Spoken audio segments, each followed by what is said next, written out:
The other thing that I wanted to add is like there should be a plan Oh on yeah, how yeah, to yeah. like how to coexist or how to incorporate, whether you're gonna have that, or whether you're gonna have like one church together, or whether you're gonna have that two family one household model, or you're gonna have like a second generation church model.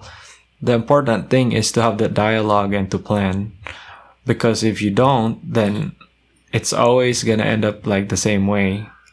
Yeah, yeah. You know? That's a good point. Yeah, they really need to have a laid out plan. Otherwise, they're just going to be reactive rather Yeah, than because proactive. if they don't have the vision, if they don't have a vision of what it would look like for our second generation to grow up at our church, well, the vision that's gonna happen is they're gonna leave. That's just how it is, you know. But Yeah, if by they have a design. vision, yeah. But if they don't think ahead of time, like, okay, so what are we gonna do so that our second generation won't leave? But the problem is like most of the solutions they come up with is like, let's hire a youth pastor, so then they won't leave, right? Yeah. But maybe maybe I also don't want to just give them the fault, because it may be also like a lack of resources and knowledge, that the second generation they're not just Filipinos, they're like an entirely different culture, Yeah. so if people know that, then I think they're more ready, at least they are more accepting of having a plan that they could reach together. Yeah. Yeah, that's another good point. Having a plan. Yeah, I think like you sent me a link before of how the two families one church model. Yeah. Like one thing that I remember from that story, that link that you sent me, is the leadership had a vision 10 years prior to that Oh. actually happening. They had Yeah, a yeah. vision of both coexisting, you know? So I think just like, that saying in the Bible, without a vision, the people perish. Yeah. They're just reacting.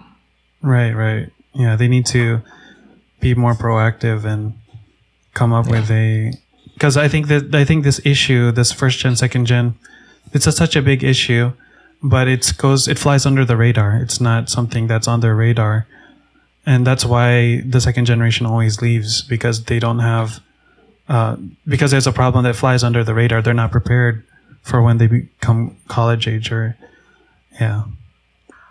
I mean, it's not under the radar in the sense that Asian American churches are talking about it, right? Like the silent exodus of second gen Asian Americans from churches.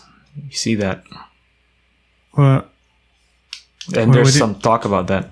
Oh yeah. But I think I don't know if I can say this in general, but I think in my church, they don't. It flies under the radar, like the second gen. And also, I think it's because it's a small church, so they already have a lot of things to take care of. So that's why I say it flies under the radar, because it just happens, and they're just more reactive. But what you were saying is, it is something that most churches are aware of. Is that what you're saying? Yeah, I'm just saying that there is talk about it. Oh yeah. There is talk about it. Yeah.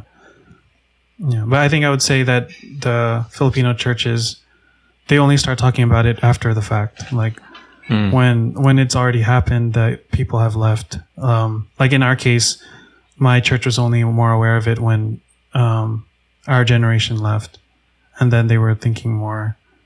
It was more on their radar.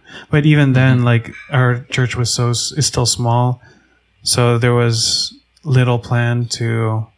I wouldn't say little plan, but at least from my perspective, it didn't seem like there was much of a set vision or plan on how the second and first generation are going to be in the same church.